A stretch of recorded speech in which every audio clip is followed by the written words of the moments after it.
ಓಂ ನಾರಾಯಣಾಯ ಪರಿಪೂರ್ಣಗುಣಾರ್ಣವಾಯ ವಿಶ್ವೋದಯ ಸ್ಥಿತಿಲಯೋನ್ನಿಯತಿಪ್ರದಾಯ ಜ್ಞಾನಪ್ರದಾಯ ವಿಬುಧಾಸುರಸೌಖ್ಯದುಃಖ ಸತ್ಕಾರಣಾಯ ವಿತತಾಯ ನಮೋ ನಮಸ್ತೆ.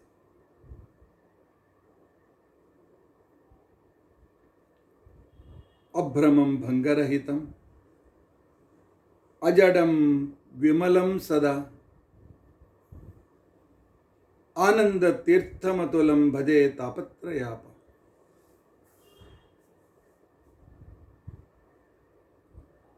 ಭವತಿ ಯದನುಭಾವಾದೇಡಮು ಕೋಪಿ ವಾಗ್ಮಿ ಜಡಮತಿರಪಿ ಜಂತುರ್ಜಾಯತೆ ಪ್ರಜ್ಞಮೌಲಿ ಸಕಲ ವಚನ ಚೇತೋ ದೇವತಾ ಭಾರತೀ ಸ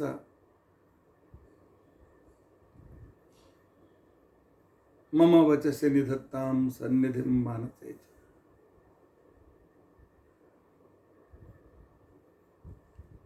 ಅಸ್ಮದ್ಗುರು ಸಮಾರಂಭ ಟೀಕಾಕೃತ್ಪಾದ ಮಧ್ಯಗ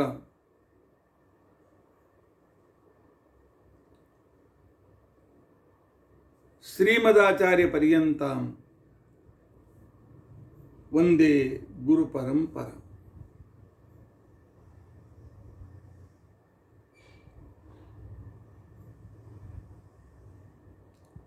ವಿದ್ಯಾಯಾಂ ವಿಬುಧಾಚಾರ್ಯಂ ವೇದಜ್ಞಾನಾಬ್ಧಿಚಂದಿರಂ ದುರ್ಮತಧ್ವಾಂತಮಾರ್ತಾಂಡಂ ಸತ್ಯಧ್ಯಾನಮುನಿಂ ಭಜೆ. ಪಂಚಾಶದ್ವರ್ಷಪರ್ಯಂತಂ ಸತತಂ ರಾಮಪೂಜಕ ಶ್ರೀ ಸತ್ಯ ಪ್ರಮೋದ ಗುರುರಾಟ್ ಭಾಸತಾಂ ನೋ ಹೃದಂ.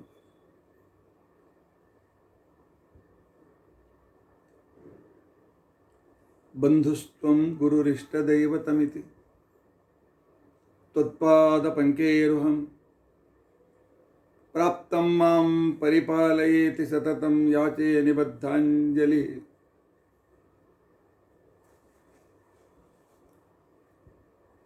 ಚಿತ್ತಂ ಮದ್ಗುಣ ದೋಷ ಚಿಂತನ ವಿಧೋ ನೂನಂ ಮನಾಂ ಮಾ ಕೃತಾಃ ಶ್ರೀ ಸತ್ಯಾತ್ಮಗುರೋ ತ್ವದಂಘ್ರಿಯುಗಲಂ ಹಿತ್ವಾ ನಮೇ ಸದ್ಗತಿ. ಯೈರಹಂ ಶುಕವತ್ ಸಮ್ಯಕ್ ಶಿಕ್ಷಿತೋಸ್ಮಿ ಕೃಪಾಲುಭೇ ತಾನ್ ಮಂದೇ ಧೇನುಕಾಚಾರ್ಯ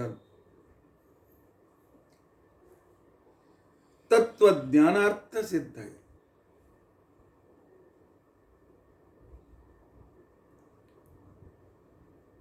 ಶ್ರೀ ಗುರುಭ್ಯೋ ನಮಃ.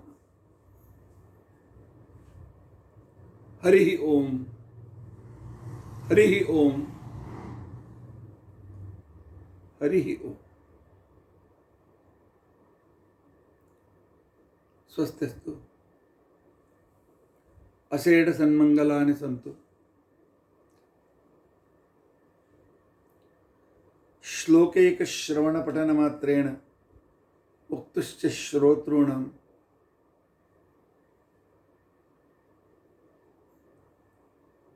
ನಿಖಿಲ ಕಲಿಕೃತ ಕಲ್ಮಷಾಪನೋದನ ಪಟುತರೆ ಧರ್ಮಾದ್ಯಖಿಲ ಪುರುಷಾರ್ಥ ಸಾಧನೆ ಭೂತೆ. ಅದ್ಯ ಆದಿತ್ಯ ಪುರಾಣೋಕ್ತ ವೆಂಕಟೇಶ ಮಹಾತ್ಮ ಕಥಾ ಪ್ರಾರಂಭೆ ಸದ್ಯ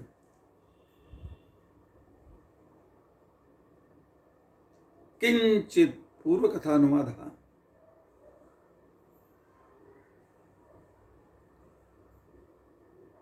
ಹರಿ ಓಂ ಹರಿ ಓಂ ಹರಿ ಓಂ. ಹರೇ ರಾಮ ರಾಮ ರಾಮ ಹರೇ ಹರೇ.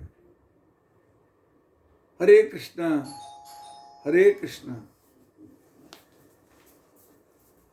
ಕೃಷ್ಣ ಕೃಷ್ಣ ಹರೇ ಹರೇ ಹರೇ ರಾಮ ಹರೇ ರಾಮ ರಾಮ ರಾಮ ಹರೇ ಹರೇ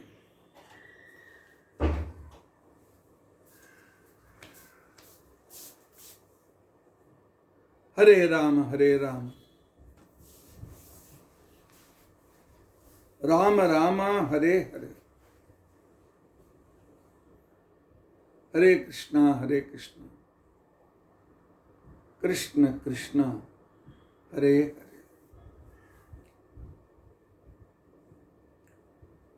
ಹರೇ ಹರೇ ರಾಮ ರಾಮ ರಾಮ ಹರೇ ಹರೇ ಹರೇ ಕೃಷ್ಣ ಕೃಷ್ಣ ಕೃಷ್ಣ ಹರೇ ಹರೇ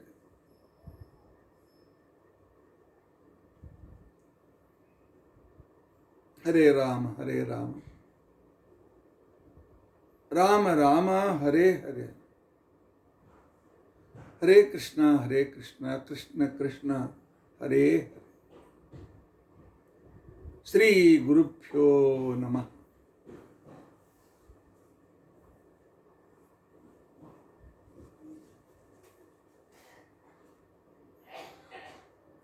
ಹರಿ ಓಂ ಹರಿ ಓಂ ಹರಿ ಓಂ.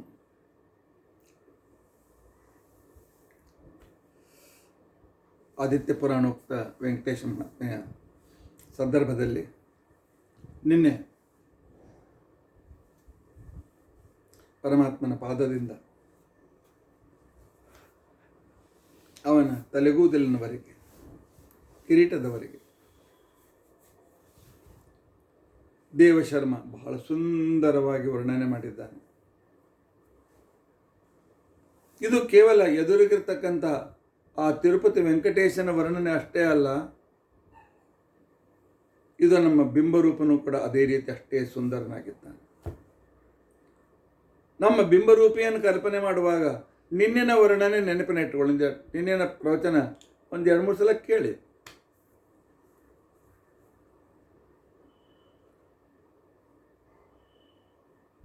ಜಗದ್ವಿಲಕ್ಷಣ ಶ್ರೀಮಾನ್,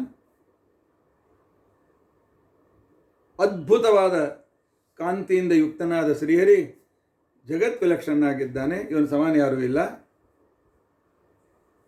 ನನ್ನ ಬಿಂಬರೂಪಿಯಾಗಿದ್ದಾನೆ.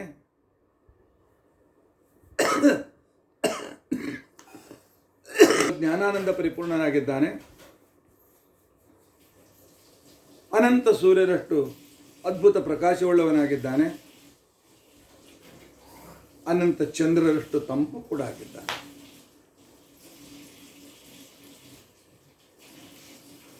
ಇವನನ್ನು ವರ್ಣನೆ ಮಾಡೋದಕ್ಕೋಸ್ಕರ ಅನಂತ ವೇದಗಳು ಸತತವಾಗಿ ವರ್ಣನೆ ಮಾಡ್ತಾ ಇವೆ. ಬ್ರಹ್ಮಾದಿ ದೇವತೆಗಳು, ರಮಾಬ್ರಹ್ಮಾದಿ ದೇವತೆಗಳು ಅನಂತ ರೀತಿಯಿಂದ ವರ್ಣನೆ ಮಾಡ್ತಾ ಇದ್ದಾರೆ.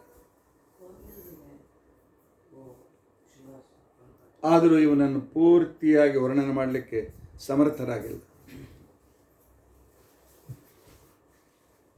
ಯಾಕೆ? ಈ ಭಗವಂತ ಅಪ್ರಾಕೃತ. ಅಂತ್ಯ ಅಂತ ಅನ್ನೋದಿಲ್ಲ ಈ ಪರಮಾತ್ಮನಿಗೆ.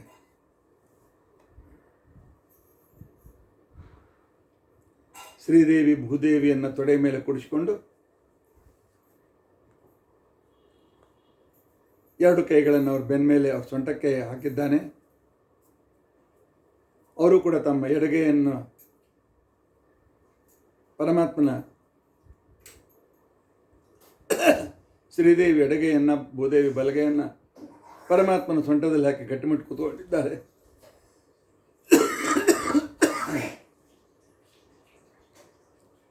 ಬ್ರಹ್ಮರುದ್ರಾದಿ ದೇವತೆಗಳು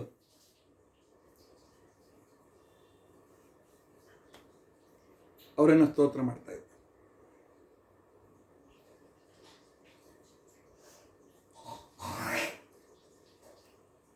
ಇಂಥ ಮೂರ್ತಿ ಕಂಡಾಗ ಕೆಲವು ಜನರು ನಮ್ಮ ಮಕ್ಕಳು ಪ್ರಶ್ನೆ ಮಾಡಿದರು, ಏನಿದು 4 ಜನರ ಮುಂದೆ ಗಂಡ ಹೆಂಡತಿ ಒಪ್ಕೊಂಡು ಕೊಡ್ಬೇಕೆ? ಅದು ತೊಡೆ ಮೇಲೆ ಕುಡಿಸ್ಕೊಳ್ಬೇಕೆ? ತನ್ನ ಬೆಡ್ರೂಮ್ನಲ್ಲಿ, ತನ್ನ ಏಕಾಂತ ರೂಮ್ನಲ್ಲಿ ದೇವರು ಅಪ್ಕೊಳ್ಳಿ ಏನು ಬೇಕಾದ್ರೆ ಮಾಡಲಿ. ಇಷ್ಟು ಅಂಥದ್ದು ಪೂರ್ತಿ ಮೂರ್ತಿ ಮಾಡ್ಕೊಂಡು ಬ್ರಹ್ಮಾದಿ ದೇವತೆಗಳನ್ನು ಎದುರು ಸ್ತೋತ್ರ ಮಾಡಿಸ್ಕೊಳ್ತಾನಲ್ಲ ಮಹಾರಾಯ. ಯಾರನ್ನೇ ನೋಡ್ರಿ, ಬ್ರಹ್ಮನ್ ನೋಡಿದ್ರೆ ಸರಸ್ವತಿಯನ್ನು ಕುಡಿಸ್ಕೊಂಡಾನ, ರುದ್ರದೇವರು ನೋಡಿದ್ರೆ ಪಾರ್ವತಿಯನ ಜೊತೆ ತನ್ನ ತೊಡೆ ಮೇಲೆ ಕುಡಿಸ್ಕೊಂಡಾನ, ವಾಯುದೇವರು ಭಾರತೀಯ ದೇವಿಯನ್ನು ಕುಡಿಸ್ಕೊಂಡಾರ. ನಿಮ್ಮ ಎಲ್ಲ ಹಿಂದೂ ದೇವತೆಗಳು ಹೆಂಡ್ತಿನ ಬಿಟ್ಟು ಇರ್ಲಿಕ್ಕೆ ಆಗಂಗಿಲ್ಲನು? ಇಂಥ ಪ್ರತಿಮೆಗಳನ್ನು ಮನಸ್ಸಿಗೆ ಬಂದಂತೆ ಅಶ್ಲೀಲವಾಗಿ ವರ್ಣನೆ ಮಾಡತಕ್ಕಂಥ ಕನ್ನಡದ ಲೇಖಕರು ಇದ್ದಾರೆ, ಬೇರೆ ಭಾಷೆಯಲ್ಲೂ ಇದ್ದಾರೆ, ಇಲ್ಲ ಅಂತಿಲ್ಲ. ಆದರೆ ಇವರಿಗೆ ಅರ್ಥ ಆಗೋದಿಲ್ಲ.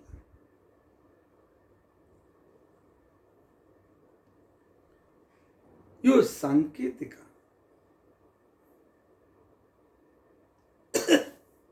ಯಾಕೆ? ಪರಮಾತ್ಮ ಪುರುಷನಾಗಿದ್ದರೆ ಲಕ್ಷ್ಮೀದೇವಿ ಪ್ರಕೃತಿಯಾಗಿದ್ದ. ಪುರುಷ ಮತ್ತು ಪ್ರಕೃತಿ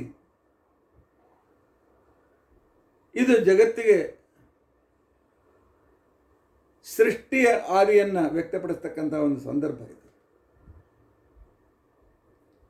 ನಮಗೆ ಪ್ರಾಕೃತ ದೇಹ ಇಲ್ಲ, ನಮ್ಮಂತೆ ಪ್ರಾಕೃತ ವಿಕೃತ ಭಾವನೆ ಇಲ್ಲ, ಕಾಮಭಾವನೆ ಇಲ್ಲ.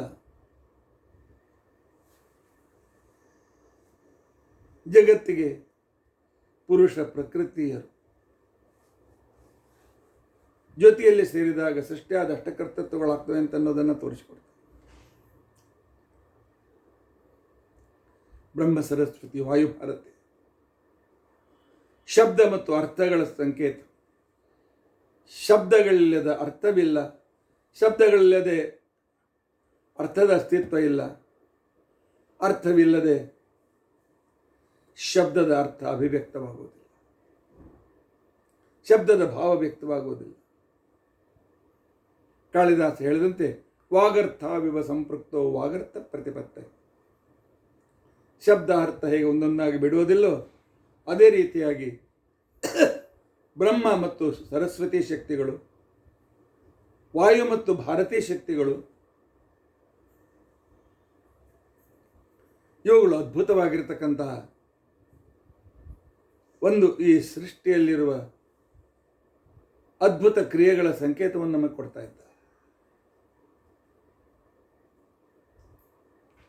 ಅದೇ ರೀತಿಯಾಗಿ ಶಿವಪಾರ್ವತಿ ಅರ್ಧನಾರಿ ನರೇಶ್ವರರು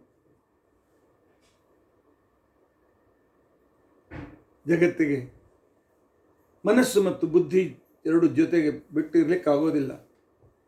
ಮನೋನಿಯಾಮಕ, ಬುದ್ಧಿ ನಿಯಾಮಕಗಳು ಇವು ಯಾವಾಗಲೂ ಜೊತೆಯಲ್ಲಿರ್ತಕ್ಕಂಥವರು. ಎಲ್ಲ ದೇವತೆಗಳು ಕೂಡ ಒಂದು ದಿವ್ಯವಾಗಿರ್ತಕ್ಕಂತಹ ಶಕ್ತಿಯ ಪ್ರತೀಕ. ಜಗತ್ತಿನ ಸೃಷ್ಟಿಯಾದಷ್ಟ ಕೃತ್ಯಗಳನ್ನು ಸಂತತವಾಗಿ ಮಾಡಲು ಪ್ರವೃತ್ತರಾಗಿರ್ತಕ್ಕಂಥವರು. ಪುರುಷ ಪ್ರಕೃತಿ ಇದು ಅಧೇಯವಾಗಿದ್ದರೆ ಸ್ತ್ರೀ ಪ್ರಕೃತಿ ಆಧಾರವಾಗಿದೆ.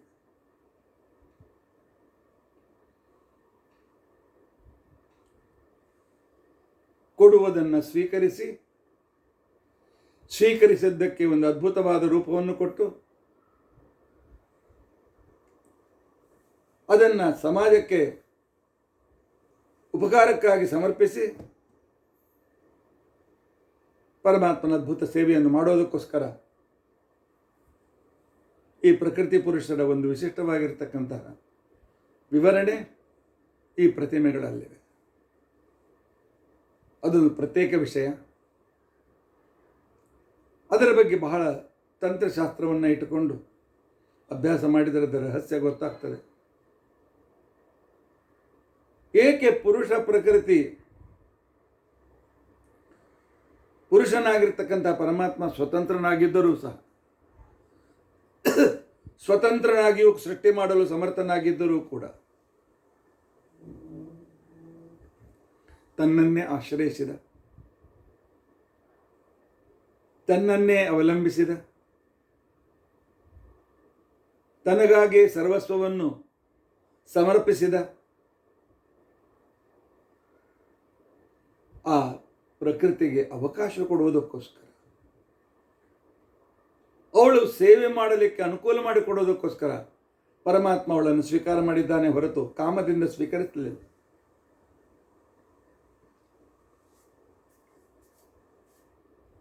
ಇನ್ನು ಬ್ರಹ್ಮ ಸರಸ್ವತಿಯರ ಸಂಬಂಧವನ್ನು ಇಟ್ಟುಕೊಂಡು ಬರೆದವರು ಬರೆದಿದ್ದಾರೆ. ಬ್ರಹ್ಮದೇವರು ತನ್ನ ಮಗಳನ್ನು ಕಾಮದೃಷ್ಟಿಯಿಂದ ನೋಡಿದ, ಮದುವೆ ಮಾಡಿಕೊಂಡ. ಸರಸ್ವತಿ ನಾಚಿ ಹೀಗೇಕೆ ಅಂತ ವಿರೋಧ ಮಾಡಿದಳು.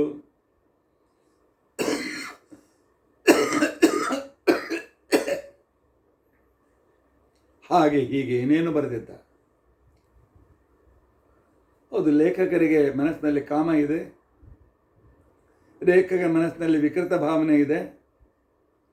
ಅದನ್ನು ದೇವತೆಗಳ ಮೇಲೆ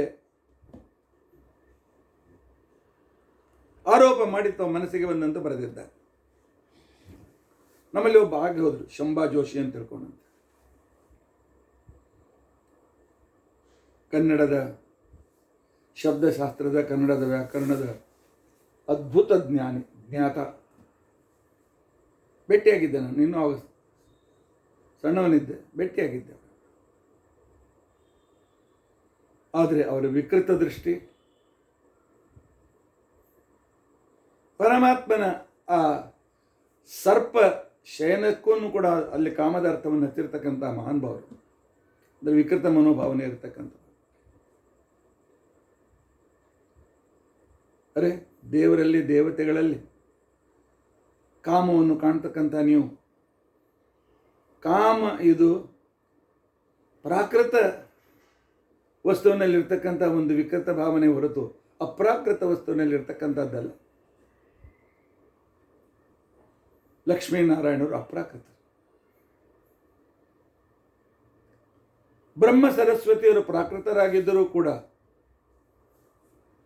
ಪ್ರಕೃತಿಯ ಯಾವುದೇ ರೀತಿಯಾಗಿರ್ತಕ್ಕಂಥ ದೋಷದ ಸಂಪರ್ಕ ಇಲ್ಲದೇ ಇರತಕ್ಕಂಥ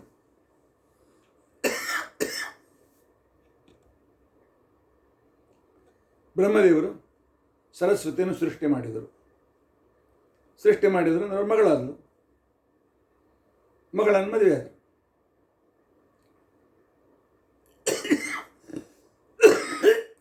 ತಂದೆ ತಾಯಿ ಮಕ್ಕಳು, ಈ ರಕ್ತ ಸಂಬಂಧ ಏನಿದೆ, ರಕ್ತ ಸಂಬಂಧದಲ್ಲಿ ಇದೊಂದು ಪಾವಿತ್ರ್ಯ ಇದೆ. ಆದರೆ ಬ್ರಹ್ಮದೇವರ ಸೃಷ್ಟಿಯಲ್ಲಿ ರಕ್ತ ಸಂಬಂಧ ಎಲ್ಲಿಂದ ಬಂತು?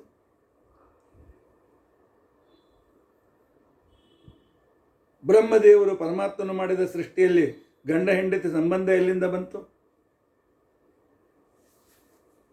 ಬ್ರಹ್ಮದೇವರು ಪತಿ ಪತ್ನಿಯರ ಸಂಬಂಧ ಮಾಡಿಕೊಂಡು ಜಗತ್ತನ್ನು ಸೃಷ್ಟಿ ಮಾಡಿದ್ದಾರೆ.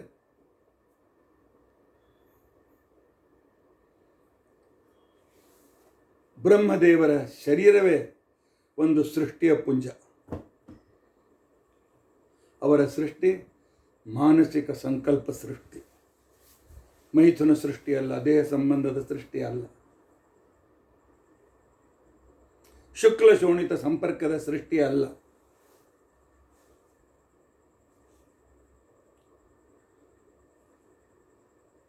ಮರೀಚಿ,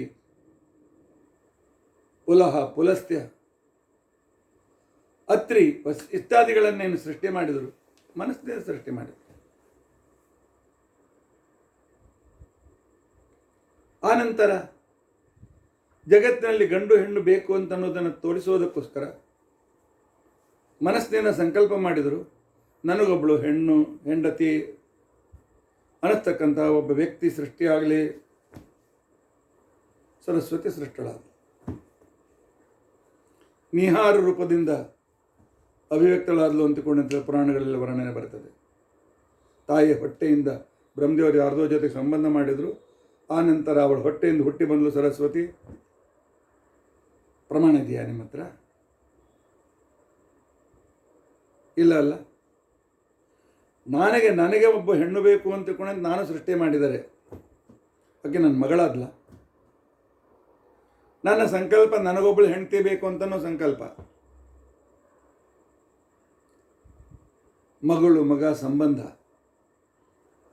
ಸೋದರ ಸಂಬಂಧ, ರಕ್ತ ಸಂಬಂಧ, ಇದಕ್ಕೆ ಧರ್ಮಶಾಸ್ತ್ರದಲ್ಲಿ ಸಾಪಿಂಡ ಸಂಬಂಧ ಅಂತ ತಿಳ್ಕೊಂಡು ಅಂತ ಹೇಳಿ ಕರೀತಾರೆ. ಸಾಪಿಂಡ್ಯ ಅಂತಂದರೆ ಗುಣಸೂತ್ರ XY. ಈ XYಗಳಿಂದ ಆಗುವ ಸಂಬಂಧದಿಂದ ಹುಟ್ಟಿರ್ತಕ್ಕಂಥ ಸಂತಾನಕ್ಕೆ ಸಾಪಿಂಡ ಸಂಬಂಧ ಅಂತ ಕರೀತಾರೆ. ಇಲ್ಲಿ Xನೂ ಇಲ್ಲ, Yನೂ ಇಲ್ಲ, ಇಲ್ಲಿ ದೇಹ ಸಂಬಂಧವೂ ಇಲ್ಲ. ಅದನ್ನು ಸರಸ್ವತಿ ಮಗಳೇಗಾದ್ಲು. ಸರಸ್ವತಿ ಆನಂತರ ಬ್ರಹ್ಮದೇವರು ಸರಸ್ವತಿಯನ್ನು ಕಾಮನ ದೃಷ್ಟಿಯಿಂದ ನೋಡಿದರು ಅಂತಕೊಂಡಂತಂದ್ರೇನು? ಅರೆ, ಅವರಲ್ಲಿ ಪ್ರಕೃತಿ ಸಂಬಂಧ ಅಂತಕೊಂಡಂತೇನಿದೆ, ಪ್ರಾಕೃತಿಕತೆ ಅಂತೇನಿದೆ, ದಗ್ಧ ಪಟವತ್ತಿದೆ. ಸುಮ್ಮನೆ ತೋರ್ಲಿಕ್ಕಿದೆವು ಇಲ್ಲ. ಸುಟ್ಟ ಬಟ್ಟೆ ಹಾಗೆ ನೆಲದ ಮೇಲೆ ಬಿದ್ದಿದ್ರೆ, ಗಾಳಿ ಇಲ್ಲದೆ ಇದ್ದರೆ ಆ ಬಟ್ಟೆ ಹಾಗೆ ಬೂದಿ ಬಿದ್ದಿರ್ತದೆ. ಅದರ ಅಂಚು, ಅದರ ಡಿಸೈನು ಕಾಣಿಸ್ತಾ ಇರ್ತದೆ, ಕಲರ್. ಮುಟ್ಲಿಕ್ಕೆ ಹೋದರೆ ಬೂದಿ. ಅಲ್ಲಿ ಬಟ್ಟೆ ಯಾವುದೇ ರೀತಿಯಾಗಿರ್ತಕ್ಕಂಥ ವ್ಯವಹಾರ ಇಲ್ಲ. ಹಾಗೆ ಬ್ರಹ್ಮ ಸರಸ್ವತಿಯರಲ್ಲಿ, ವಾಯು ಭಾರತೀಯರಲ್ಲಿ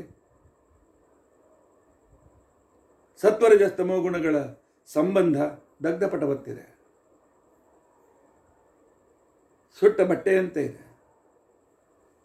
ಅಲ್ಲಿ ಕಾಮುಕತೆ ಎಲ್ಲಿಂದ ಬಂತು?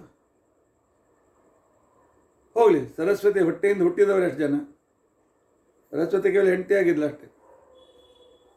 ಎಲ್ಲ ಬ್ರಹ್ಮದೇವರು ತಮ್ಮ ಕಲ್ಪನೆಯಿಂದಲೇ ಸೃಷ್ಟಿ.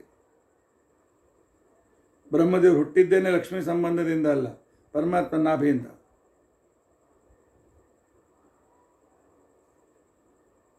ಪುರಾಣಗಳನ್ನು ಓದುವಾಗ ನೆನಪಿಟ್ಟುಕೊಳ್ಳಿ, ಬ್ರಹ್ಮದೇವರಿಂದ ಪ್ರಾರಂಭ ಮಾಡಿ ಬ್ರಹ್ಮದೇವರ 8ನೇ ಮಗ ದಕ್ಷ ಪ್ರಜಾಪತಿ. ಆ ದಕ್ಷ ಪ್ರಜಾಪತಿ ಮುಂದೆ 60ನೇ ಜನರೇಷನ್, 60 ಜನರೇಷನ್ ಅದು. 60ನೇ ಜನರೇಷನ್ನಲ್ಲಿ ಪ್ರಾಚೇತಸರ ಮಗನಾಗಿ ಹುಟ್ಟುತ್ತಾನೆ. ಆ 60 ಜನರೇಷನ್ವರೆಗೂ ಜಗತ್ತಿನಲ್ಲಿ ಮಿಥುನಿ ಭಾವ ಸೃಷ್ಟಿ ಇರಲಿಲ್ಲ, ಮೈಥುನ ಸೃಷ್ಟಿ ಇರಲಿಲ್ಲ. ದೇವತೆಗಳಾಗಲಿ, ಋಷಿಗಳಾಗಲಿ, ಮುನಿಗಳಾಗಲಿ ದೃಷ್ಟಿಯಿಂದ ಮನುಷ್ಯರನ್ನು ಸೃಷ್ಟಿ ಮಾಡ್ತಿದ್ರು. ಚೇತನರಿಗೆ ದೇಹವನ್ನು ಕೊಡ್ತಾ ಇತ್ತು. ದೃಷ್ಟಿಯಿಂದ, ಮನಸ್ಸಿನ ಸಂಕಲ್ಪದಿಂದ, ಸ್ಪರ್ಶದಿಂದ,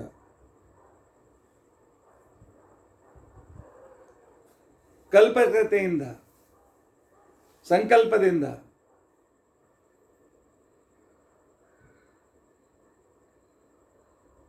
ಆ ಪ್ರಾಚೇತಸರ ಪುತ್ರ ದಕ್ಷನಿಗೆ, ಸುರುವಿಗೆ 60,000 ಮಕ್ಕಳು.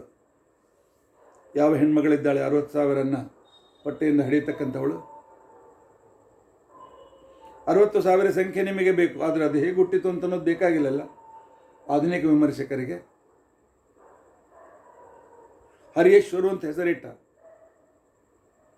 ಅವರು ಸನ್ಯಾಸಿಗಳಾದರು. ಮತ್ತೆ 1000 ಮಕ್ಕಳನ್ನು ಪಡೆದ. ಇವನ ಹೆಂಡತಿ ಪ್ರಾಚೇತಸರ ಹೆಂಡತಿ ಇಲ್ಲ, ದಕ್ಷ ಪ್ರಜಾಪತಿ ಹೆಂಡತಿ. ಅಷ್ಟು ಜನನ ಹೊಟ್ಟೆ ಹೊತ್ಕೊಂಡಿದ್ಲೆ ಇಲ್ಲವಲ್ಲ? ಅವರೇ ಶಬಲಾಶ್ವರು ಅಂತ ಅನ್ಸ್ಕೊಂಡ್ರು. 1,000 ಜನ. ಆನಂತರ 60 ಮಕ್ಕಳನ್ನು ಸಂಕಲ್ಪದಿಂದ ಹುಟ್ಟಿಸಿದ. ಆನಂತರ ಜಗತ್ತಿನಲ್ಲಿ ವಿಶಾಲವಾದ ಸಂಖ್ಯೆ ಬೇಡ ಅಂತ ತಿಳ್ಕೊಂಡಂತೇಳಿ ಶರೀರ ಸಂಬಂಧದಿಂದ ಮೈಥುನ ಸೃಷ್ಟಿ ಪ್ರಾರಂಭವಾದದ್ದು. ಬ್ರಹ್ಮದೇವರ ಮಗನಾದ ದಕ್ಷ ಪ್ರಜಾಪತಿ 60ನೇ ಜನ್ರೇಷನ್, 61ನೇ ಜನ್ರೇಷನ್ ಅದು. ಹಾಗಾದರೆ ಬ್ರಹ್ಮ ಸರಸ್ವತಿಯರಲ್ಲಿ ಆ ಸಂಬಂಧ ಹೇಗೆ ಬಂತು? ಉಳಿದ ದೇವತೆಗಳು ತಮ್ಮ ಪತ್ನಿಯರ ಜೊತೆಗಿರ್ತಾರೆ ಅಂತಿಕೊಂಡಂತಂದರೆ 2 ಶಕ್ತಿಗಳು ಸೇರಿ, XY ಅಂತಕ್ಕಂಥ ಶಕ್ತಿಗಳು ಸೇರಿ, ಅಥವಾ ಸೈನ್ಸ್ದಲ್ಲೂ ಕೂಡ 2 ಶಕ್ತಿಗಳು ಸೇರಿದಾಗ ಒಂದು ವಿಶಿಷ್ಟವಾದ ಕ್ರಿಯೆ ಹುಟ್ಟುತ್ತದೆ. ಆ ಶಕ್ತಿಗಳ ಸಂಬಂಧದಿಂದಾಗುವ ಸೃಷ್ಟಿಯ ವರ್ಣನೆ ಪುರಾಣಗಳಲ್ಲಿದೆ. ವಿಜ್ಞಾನ ಈಗಿನವರಿಗೆ ಮಾತ್ರ ಬಳುವಳಿಯಾಗಿ ಬಂದದ್ದಲ್ಲ, ಬಹಳ ಮೊದಲಿನಿಂದ ಎಷ್ಟೋ ಸಾವಿರ ವರ್ಷಗಳ ಹಿಂದಿನಿಂದಲೂ ಕೂಡ ವಿಜ್ಞಾನ ಬಂದಿದೆ. ಆದ್ದರಿಂದ ಲಕ್ಷ್ಮೀ ಧರಾಭ್ಯಾಂ ಆಶ್ಲಿಷ್ಟ, ಒಂದು ಕಡೆಯಲ್ಲಿ ವೇದವಿದ್ಯೆ, ಇನ್ನೊಂದು ಕಡೆಯಲ್ಲಿ ಭೂದೇವಿ, ಜಗತ್ತಿಗೆ ಆಶ್ರಯವಾದ ಭೂಮಿ. ಈ 2 ಶಕ್ತಿಗಳನ್ನು ಪರಮಾತ್ಮ ಇಟ್ಟುಕೊಂಡು ನಮ್ಮೆಲ್ಲರಿಗೂ ಆಶ್ರಯ ಕೊಡ್ತಾ ಇದ್ದಾನೆ. ಶ್ರೀಧರಾಭ್ಯಾಂ ಸಮಾಶ್ಲಿಷ್ಟ ಬ್ರಹ್ಮ ರುದ್ರೇಂದ್ರ ಸೇವಿತ. ಪುರಾಣಗಳನ್ನು ಅರ್ಥ ಮಾಡಿಕೊಳ್ಬೇಕಾಗಿದ್ದರೆ ಆಚಾರ್ಯರ ಮಹಾಭಾರತ ಆತ್ಮನಿರ್ಣಯ, ಶ್ರೀಮದ್ ಆಚಾರ್ಯರ ಭಾಗವತ ತಾತ್ಪರ್ಯ ನಿರ್ಣಯ ಅಧ್ಯಯನ ಮಾಡದೆ ಪುರಾಣಗಳ ಕಥೆಗಳಿಗೆ ವಿಕೃತ ಅರ್ಥ ಹಚ್ಚಲಿಕ್ಕೆ ಹೋಗಬೇಡಿ. ನಮ್ಮಲ್ಲಿ ವಿಕೃತರಾದಂತಹ ಅನೇಕ ಲೇಖಕರಿದ್ದಾರೆ. ಇವತ್ತಿಗೂ ಕೂಡ ದೊಡ್ಡ ದೊಡ್ಡ ಲೇಖಕರು ಬರೀತಾರೆ, ವೇದವ್ಯಾಸರು ನಿಯೋಗ ಪದ್ಧತಿಯಿಂದ ಧೃತರಾಷ್ಟ್ರ ಮತ್ತು ಪಾಂಡವಗಳನ್ನು ಹುಟ್ಟಿಸಿದರು ಅಂತೇಳಿ. ಎಲ್ಲವನ್ನು ಬಿಡಿಬಿಡಿಯಾಗಿ ಹೇಳಿದ ವೇದವ್ಯಾಸರು ತಾವು ಅಭಿವ್ಯಕ್ತವಾದದ್ದು ಮೀನುಗಾರ ಮನೆಯಲ್ಲಿ ಬೆಳೆದ ಸತ್ಯವತಿಯಿಂದ ಅಂತನ್ನೋದು ಸ್ಪಷ್ಟವಾಗಿ ಬರೆದವರು. ನಾನು ನಿಯೋಗ ಪದ್ಧತಿಯಿಂದ ಅಂಬಿಕಾ ಅಂಬಾಲಿಕೆಯರಲ್ಲಿ ಮಕ್ಕಳನ್ನು ಹುಟ್ಟಿಸಿದೆ ಎಂದು ಬರೀತಿದ್ರಲ್ಲ ಮಹಾಭಾರತದಲ್ಲಿ. ಮಹಾಭಾರತದಲ್ಲಿ ಏನು ಬರೆದಿದ್ದಾರೆ?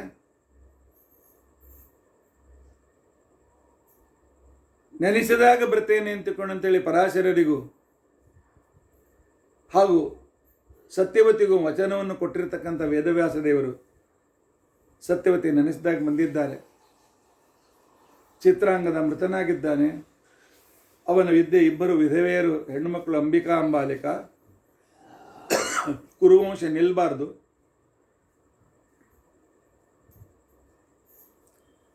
ಅವ್ರು ಹೇಳ್ತಾರೆ, ನನ್ನ ಅನುಗ್ರಹ ಪಡೆಯಬೇಕಾಗಿದ್ದರೂ ಕೂಡ, ಅನುಗ್ರಹ ಪಡೆಯಬೇಕಾಗಿದ್ದರೆ 1 ವರ್ಷ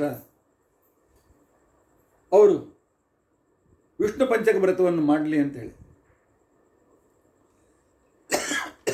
ಯಾಕೆ ನಾನು ಪರಮಾತ್ಮ ಅನುಗ್ರಹ ಪಡೆಯಬೇಕಾಗಿದ್ದರೂ ಪಾತ್ರತೆ ಬೇಕಾಗ್ತದೆ. ಆದರೆ ಸತ್ಯವತಿಗೆ ಗಡಿಬಿಡಿ, 1 ವರ್ಷ ಎಲ್ಲಿಂದ ಕಾಯಿಲೆ. ಹಾಗಾದರೆ ವೇದವ್ಯಾಸರು ಹೇಳಿದ್ರು, ನನ್ನನ್ನು ಬಂದು ಭೇಟಿಯಾಗಲಿ, ನನ್ನ ತೇಜಸ್ಸನ್ನು ನೋಡಲಿಕ್ಕೆ ಸಮರ್ಥರಾದರೆ ಮಕ್ಕಳನ್ನು ಪಡಿತಾರೆ. ಅಂಬಿಕೆ ಕಣ್ಣು ಮುಚ್ಚಿದ್ಲು, ಕುರುಡನಾದ ಧೃತರಾಷ್ಟ್ರನನ್ನು ಪಡೆದಳು.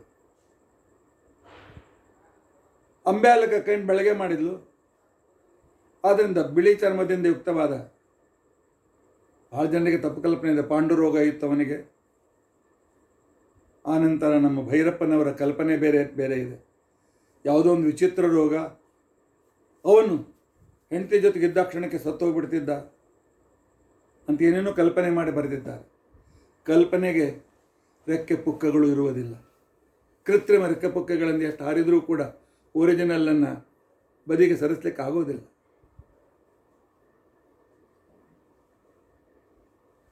ಆಗ ಅದೇ ಅವಳ ದಾಸಿಯು ಭಕ್ತಿಯಿಂದ ಪರಮಾತ್ಮನ ದರ್ಶನ ಮಾಡಿದ್ದಾಳೆ, ಸೇವೆ ಮಾಡಿ ಅನುಕೂಲತೆ ಯೋಗ್ಯತೆಯನ್ನು ಪಡೆದಿಲ್ಲ. ಅವಳು ಪರಿಪೂರ್ಣನಾಗಿರ್ತಕ್ಕಂಥ ವಿಮಧರ್ಮರಾಜ ವಿದುರನಾಗಿ ಅವತರಿಸ್ತಾನೆ.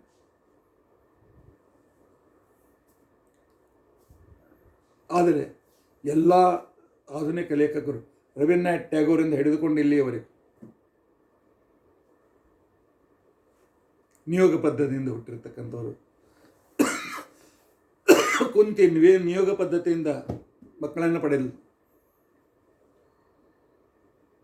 ಯಾವುದೋ ಕಾಡಿನಲ್ಲಿರ್ತಕ್ಕಂತಹ ಆದಿಮಾನವರಿಂದ ಭೈರಪ್ಪನ ಪುಸ್ತಕ ತೆಗೆದು ನೋಡಿ, ಯಾವುದೋ ಬರ್ತಿದ್ರು, ಬಂದು ಸಂತಾನ ಕೊಟ್ಟು ಹೋಗ್ಬಿಡ್ತಿದ್ರು. ಎಂಥ ಹುಚ್ಚು ಕಲ್ಪನೆ, ಅಂಥ ಹೊಲಸೆ ನಮ್ಮ ಹಿರಿಯರು, ನಮ್ಮ ಆರ್ಯರು ಅಂಥ ವಿಕೃತರೆ. ಇವರೇ ನಮ್ಮ ಸನಾತನ ಧರ್ಮದ ಸೋ ಕಾಲ್ಡ್ ಕಮ್ಯುನಿಸ್ಟರು.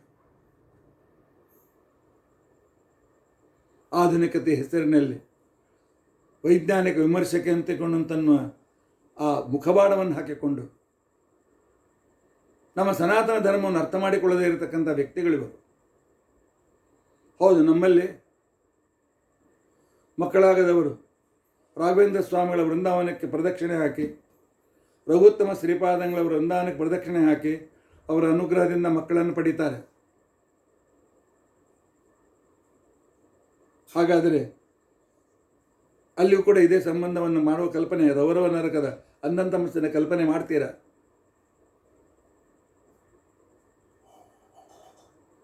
ಹೇಳಲಿಕ್ಕಿದ್ದರೆ ಇದೊಂದು ಸಾವಿರಾರು ಪುಟದಷ್ಟು ವಿಷಯ ಇದೆ.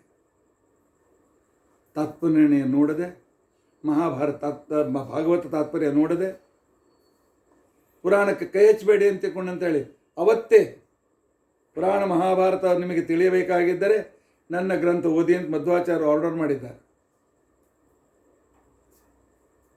ಏನೋ ಸಂದರ್ಭ ಬಂತು ಅಂತೇಳಿ ನಾನು ಹೇಳಿದೆ, ನನಗೆ ಇಂಥ ವಿಕೃತ ಜನರ ಪುಸ್ತಕ ಓದಿದಾಗ ರಕ್ತ ಕುದೀತದೆ. ಬರೀ ಕುದಿಯಾಗಿಲ್ಲ, ಅದಕ್ಕೆ ಉತ್ತರವೂ ಕೂಡ ನಮ್ಮ ಹತ್ರ ಇದೆ. ಪರಮಾತ್ಮ ಹೇಗಿದ್ದಾನೆ? ಪೂರ್ಣಾನಂದ ಜ್ಞಾನ ದಯಾಮೂರ್ತಿ.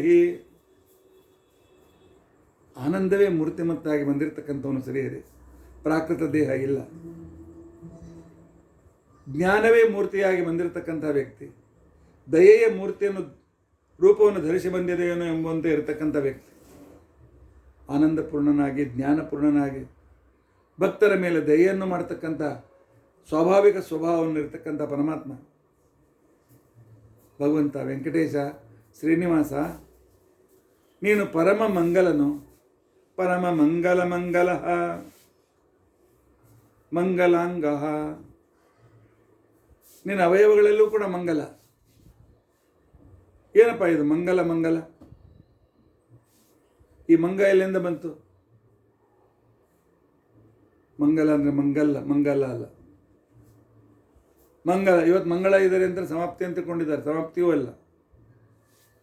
ಸಂಸ್ಕೃತದಲ್ಲಿ ಮಂಗ ಅಂತನೂ ಒಂದು ಕ್ರಿಯಾಪದ ಇದೆ, ನಾಮಪದ ಅಲ್ಲ, ಕ್ರಿಯಾಪದ.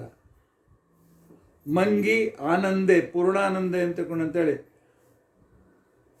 ಮಂಗತಿ ಪೂರ್ಣಾನಂದವನ್ನು ಪಡೆಯುತ್ತಾನೆ ಅಂತ ಅರ್ಥ. ಅಂದರೆ ಮಂಗ ಅಂದರೆ ಪೂರ್ಣಾನಂದ ರೂಪವಾದ ಮೋಕ್ಷವನ್ನು ಲಾತಿ ತಂದು ಕೊಡುವ ಸಾಧನ ಪರಮಾತ್ಮ. ಮಂಗಲ ಅಂತಂದ್ರೇನು? ಮೋಕ್ಷ ಕೊಡತಕ್ಕಂಥ ಸಾಧನ, ಮೋಕ್ಷವನ್ನು ಕೊಡ್ತಕ್ಕಂಥ ವ್ಯಕ್ತಿ, ಕರ್ತ. ಮುಕ್ತಿದಾಯಕ ಅಂತಕೊಂಡಂತ ಅರ್ಥ. ಇವತ್ತು ಯೋಗಾಯೋಗದಿಂದ ಈ ಆದಿತ್ಯ ಪುರಾಣಕ್ಕೆ ವೆಂಕಟೇಶ ಮಹಾತ್ಮೆಯ ಮಂಗಳೂ ಕೂಡ ಇದೆ. ಮಂಗಳ ಇದೆ, ಬನ್ನಿ. ಏನು ಆಚಾರ ಮಂಗಳ ಅಂತ ಹೇಳ್ತೀವಿ. ಬಹುಶಃ ದಕ್ಷಿಣೆ ತೆಗೆದುಕೊಂಡು ಬನ್ನಿ, ಅದು ತೆಗೆದುಕೊಂಡು ಬನ್ನಿ, ಉಡುಗೊರೆ ತೆಗೆದುಕೊಂಡು ಬನ್ನಿ, ಎಲ್ಲ ಮಂಗಲ ಇದೆ. ಇವತ್ತಿನವರೆಗೂ ನೀವು ಕೇಳಿದ ಈ ಆದಿತ್ಯ ಪುರಾಣೋಕ್ತ ವೆಂಕಟೇಶ ಮಹಾತ್ಮೆ ಅಂತಿಕೊಂಡಂತೇನಿದೆ, ವೆಂಕಟೇಶ ಮಹಾತ್ಮೆ ಅಂತಿಕೊಂಡಂತೇನಿದೆ, ಇದು ಮಂಗಲ, ಮುಕ್ತಿದಾಯಕ. ನಿಮಗೆ ಮುಕ್ತಿಯನ್ನು ಕೊಡ್ತಕ್ಕಂಥದ್ದಾಗಿದೆ. ಮಂಗಲಾಂಗ, ಅವಯವಗಳು ಮಂಗಲ, ಮುಕ್ತಿದಾಯಕ. ಮಂಗಲಾಂಕ, ಇವನ ಆಶ್ರಯ, ಇವನ ತೊಡೆಯೂ ಕೂಡ ಮುಕ್ತಿದಾಯಕ. ಭಕ್ತ ಮಂಗಲದಾಯಕ ಕೊಡ್ತಕ್ಕಂಥವನು ಶ್ರೀಹರಿ ಕಂತ ವ್ಯಕ್ತಿ ಶ್ರೀಹರಿ. ಸ್ತೋತ್ರ ಮಾಡ್ತಾನೆ. ಕರುಣಾಮೃತ ಪೂರ್ಣಾಭ್ಯಾಂ. ಪರಮಾತ್ಮ, ನಿನ್ನ ದೃಷ್ಟಿಯಲ್ಲಿ ಕರುಣಾ ಸಮುದ್ರವೇ ಹರಿತಾ ಇದೆ, ಕರುಣೆಯ ಅಮೃತ ಹರಿತಾ ಇದೆ.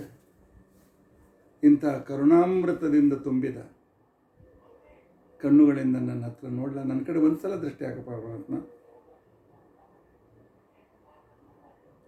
ಕಾ ಚಿಂತಾ ಯಹಾಮೂತ್ರ ಸರ್ವಾನಿಷ್ಟಂ ಹರತ್ಯಸು. ನಾನಕ್ಕೆ ಚಿಂತೆ ಮಾಡಲು ಪರಮಾತ್ಮ? ನಿನ್ನ ದೃಷ್ಟಿ ನನ್ನ ಎಲ್ಲ ಅನಿಷ್ಟಗಳನ್ನು ದೂರ ಮಾಡ್ತಾ ಇರುವಾಗ ಕೊಡುವ ಕರ್ತೃ ಇರಲು ಬಿಡು ಬಿಡು ಚಿಂತೆ ಎನ್ನುವಲ್ಲನ. ಆದ್ದರಿಂದ ನಾನೇನು ಚಿಂತೆ ಮಾಡ್ತಾ ಇಲ್ಲಪ್ಪ. ಯಾಕೆ ನನಗೆ ಗೊತ್ತಿದೆ, ತ್ವತ್ಪಾದಾಂಬುಜ ವಿಶ್ವಾಸ, ನಿನ್ನ ಪಾದಕಮಲದಲ್ಲಿ ವಿಶ್ವಾಸ, ನಂಬಿ ಕೆಟ್ಟವರಿಲ್ಲವೋ, ನಂಬದೇ ಕೆಟ್ಟರೆ ಕಡಲಿ. ಈ ವಿಶ್ವಾಸ ಅಂತಿಕೊಂಡಂತೇನಿದೆ, ಇದು ಎಂದಿಗೂ ವ್ಯರ್ಥ ಹೋಗೋದಿಲ್ಲ. ಸಕಲ ಅಭೀಷ್ಟಗಳನ್ನು ತಂದು ಕೊಡ್ತದೆ. ವಿಶ್ವಾಸ ಮಾಡಿ ಅನುಭವಿಸಿ ಆನಂತರ. ಇತಿ ಸ್ಮರನ್ ಅಹೋರಾತ್ರಂ, ಇದನ್ನು ಹೇಳಿದ ಜ್ಞಾನಿಗಳು ಹೇಳಿದ ಈ ಮಾತುಗಳನ್ನೇ ಸ್ಮರಣೆ ಮಾಡ್ತಾ ಮಾಡ್ತಾ ಮಾಡ್ತಾ ಅಹೋರಾತ್ರಂ ತ್ವಾಮಹಂ ಶರಣಂ ಗತಃ, ಹಗಲು ರಾತ್ರಿ ಎದ್ದಾಗ ಕನಸಿನಲ್ಲಿ ಮನಸ್ಸಿನಲ್ಲಿಯೂ ಕೂಡ ನಿನಗೆ ಶರಣಾಗತನಾಗಿದ್ದೇನೆ ಪರಮಾತ್ಮ. ಶರಣಾಗತ ರಕ್ಷಕ, ನಿನ್ನ ಹೆಸರನ್ನು ಉಳಿಸ್ಕೊಳ್ಳೋ. ಭೋ ಸ್ವಾಮಿನ್ ಪೂರ್ಣಕಾಮಸ್ತ್ವಂ, ಪರಮಾತ್ಮ ನಿನಗೆ ನಾನು ಪೂಜೆಗೋಸ್ಕರ ಹಣ್ಣು ತರಬೇಕಂತ ಮಾಡಿದ್ದೆ, ಹಾಲು ತರಬೇಕಂತ ಮಾಡಿದ್ದೆ, ಹೂಗಳನ್ನು ತರಬೇಕಂತ ಮಾಡಿದ್ದೆ, ಆಭರಣಗಳನ್ನು ತರಬೇಕಂತ ಮಾಡಿದ್ದೆ. ಆನಂತರ ನನಗನಿಸ್ತು ಇವೆಲ್ಲ ಯಾಕೆ, ನಿತ್ಯ ತೃಪ್ತವನು ಹೇಗೆ ಮೆಚ್ಚಿಸಲಿ ನಿನ್ನ, ಹೇಗೆ ಅರ್ಚಿಸಲಿ ಮೆಚ್ಚಿಸಲಿ ನಿನ್ನ ಅಂತೇಳಿ ದಾಸರು ಹೇಳಿದ್ದಾರಲ್ಲ, ಎಲ್ಲವೂ ನಿನ್ನ ಹತ್ರ ಇದೆ. ಅದಕ್ಕೋಸ್ಕರ ಭಕ್ತಿ ಅಂತನೂ ಬುತ್ತಿ ನೈವೇದ್ಯಕ್ಕೆ ತೆಗೆದುಕೊಂಡು ಬಂದಿದ್ದೇನೆ. ಭಕ್ತಿ ಬುತ್ತಿಯಿಂದ ನೀನು ಸಂತೃಪ್ತನಾಗ್ತೇನೆ ಅಂತ ಗೊತ್ತಿದೆ ನನಗೆ. ಸಂಪೂರ್ಣ ಐಶ್ವರ್ಯವಾನಪಿ, ಇನ್ನು ಸಿರಿವಂತಿಕೆಯೋ ಪರಮಾತ್ಮ ತಮಾಷೆ ಮಾಡ್ತೀಯ. ಸಂಪತ್ತಿನ ಅಧಿದೇವತೆ ಲಕ್ಷ್ಮೀದೇವಿ ನಿನ್ನ ದಾಸಾನ ದಾಸಿಯೋ. ಹೋಗಲಪ್ಪ, ಏನಾದರೂ ಪ್ರಯೋಜನ ಇದೆ ನಿನಗೆ, ಅದು ಕೂಡ ಇಲ್ಲ. ನಿತ್ಯ ತೃಪ್ತ. ಸ್ವಪ್ರಯೋಜನ ಹೀನೋಪಿ, ಇಷ್ಟೆಲ್ಲ ಇದ್ದರೂ ಕೂಡ ನೀನು ಮಾಯಾದೇವಿ ಅಂತ ಅನ್ಸ್ಕೊಂಡಿರ್ತಕ್ಕಂಥ ನಿನ್ನ ಹೆಂಡತಿಯಾದ ಆ ಮಹಾಲಕ್ಷ್ಮಿ ಜೊತೆಯಲ್ಲಿ ಇದ್ದುಕೊಂಡು ಈ ಚಿತ್ರ ವಿಚಿತ್ರವಾದ ಜಗತ್ತನ್ನು ಸೃಷ್ಟಿ ಮಾಡಿ, ಅಬ್ಬಾ ಎಂಥ ಅದ್ಭುತವಾಗಿರ್ತಕ್ಕಂಥ ಲೀಲೆಗಳನ್ನು ತೋರಿಸ್ತಿ. ಅದೆಷ್ಟು ರೂಪ ತಗೋತೆ.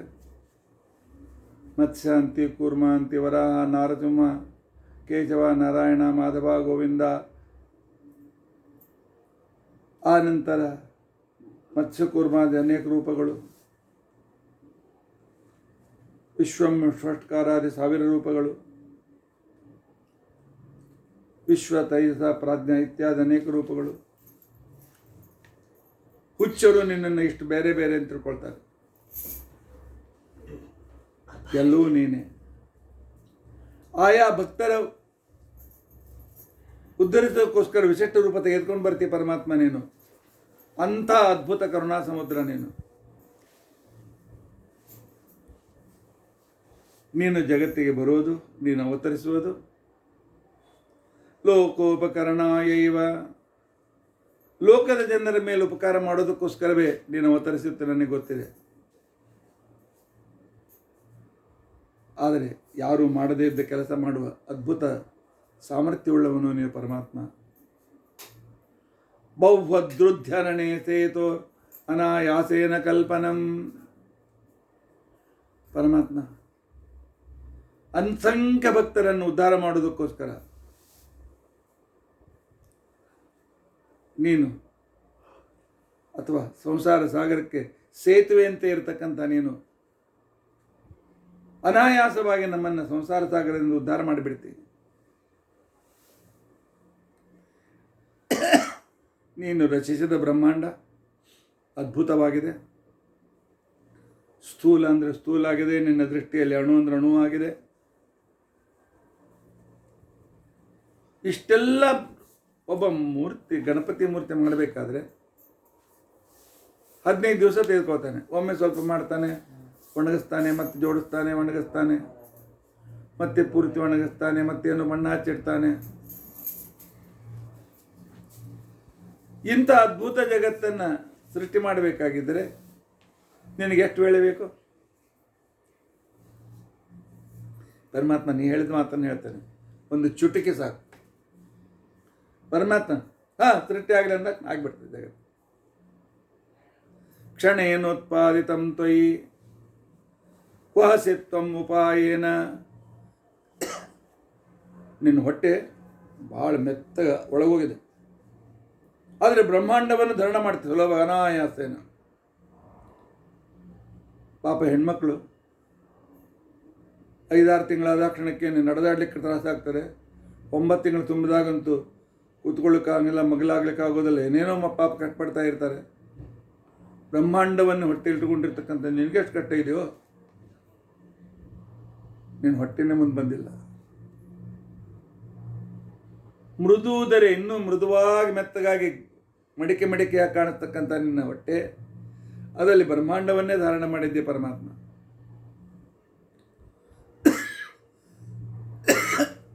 ಪರಮಾತ್ಮ ನಿನ್ನ ಕುಟುಂಬ ಎಷ್ಟು ದೊಡ್ಡದಿದೆ ಅಲ್ಲ. ಅಸಂಖ್ಯ ನಿನ್ನ ಮಕ್ಕಳು, ಅಸಂಖ್ಯ ಸೊಸೆಯಂದರು, ಅಸಂಖ್ಯ ಮಕ್ಕಳು, ಮೊಮ್ಮಕ್ಕಳು, ಮರಿಮಕ್ಕಳು. ಇಂಥ ಮಹಾಕುಟುಂಬಿ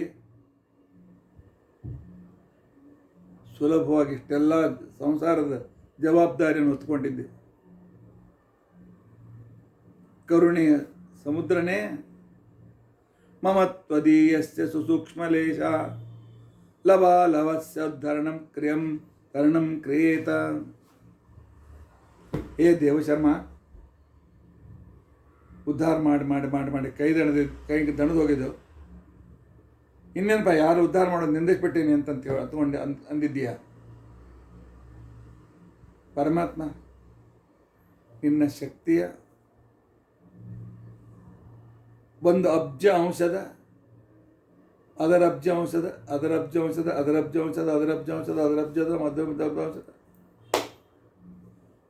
ಚೂರು ನಿನ್ನ ಪ್ರವೃತ್ತಿ ಸಾಕು ಆಗ್ತದೆ.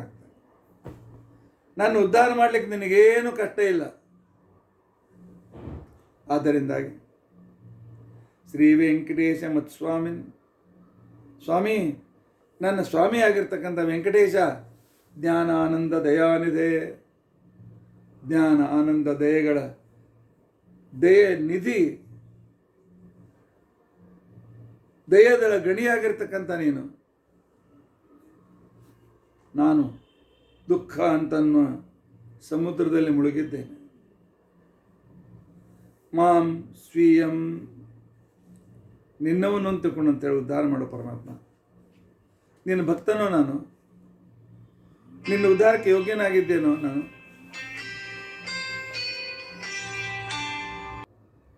ಯಾರನ್ನು ಉದ್ಧಾರ ಮಾಡ್ತೆ ಅಂತ ಆ ಪೂತನನ್ನು ಉದ್ಧಾರ ಮಾಡಿದೆಯಲ್ಲ, ಊರ್ವಶಿ ಇದ್ಲು ಉದ್ಧಾರ ಮಾಡಿದ್ದ ಮಾತು ಬೇರೆ. ನಾ ಪೂತನನ್ನು ಕಿಂತಲೂ ಕಡಿಯವನೇನು, ನಿನ್ನವನಾದ ನನ್ನನ್ನು ಯಾಕೆ ಉದ್ಧಾರ ಮಾಡ್ತಾ ಇಲ್ಲ? ಪರಮಾತ್ಮ ದಯೆ ಮಾಡು, ಉದ್ಧರಿಸು ಅಂತ ತಿಳ್ಕೊಂಡಂತೇಳಿ ಕೇಳ್ಕೊಳ್ತಾ ಇದ್ದ.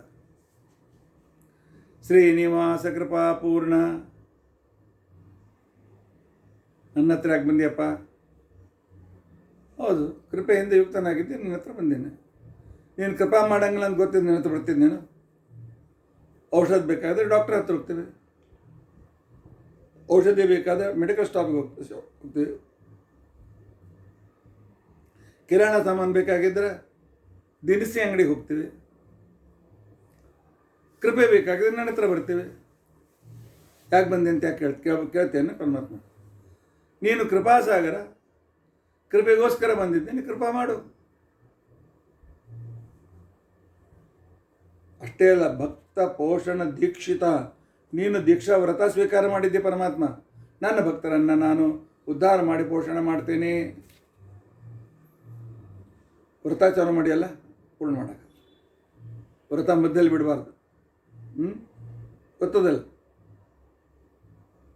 ಭಕ್ತ ಬಂಧು, ಅಷ್ಟೇ ಅಲ್ಲ ನನ್ನಂಥ ಭಕ್ತರ ಬಂಧು ನೀನು, ಅದರ ಜೊತೆಗೆ ದಯಾ ಸಮುದ್ರ ನೀನು. ನಿನ್ನ ಪಾದಕಮಲದಲ್ಲಿ ನಾನು ಸಾಷ್ಟಾಂಗ ನಮಸ್ಕಾರ ಮಾಡಿದ್ದೇನೆ, ನಿನ್ನ ಪಾದಕಮಲವನ್ನು ಆಶ್ರಯಿಸಿದ್ದೇನೆ ಪರಮಾತ್ಮ. ಸೂಕ್ತ ಸೂಕ್ತಮಿದಂ ಸರ್ವಂ ಅಪರಾಧಂ ಕ್ಷಮಸ್ವಮೇ. ನಾನು ಹೇಳಿದ್ರಲ್ಲಿ ಎಷ್ಟು ತಪ್ಪಿದೆಯೋ ಅಷ್ಟು ಸೊಳ್ಳೆಯೋದು ಗೊತ್ತಿಲ್ಲ. ಯಾಕೆ ನಿನ್ನ ಬಗ್ಗೆ ನನಗೆ ಗೊತ್ತಿದ್ದದ್ದು ಸ್ವಲ್ಪ ಅಲ್ಪ.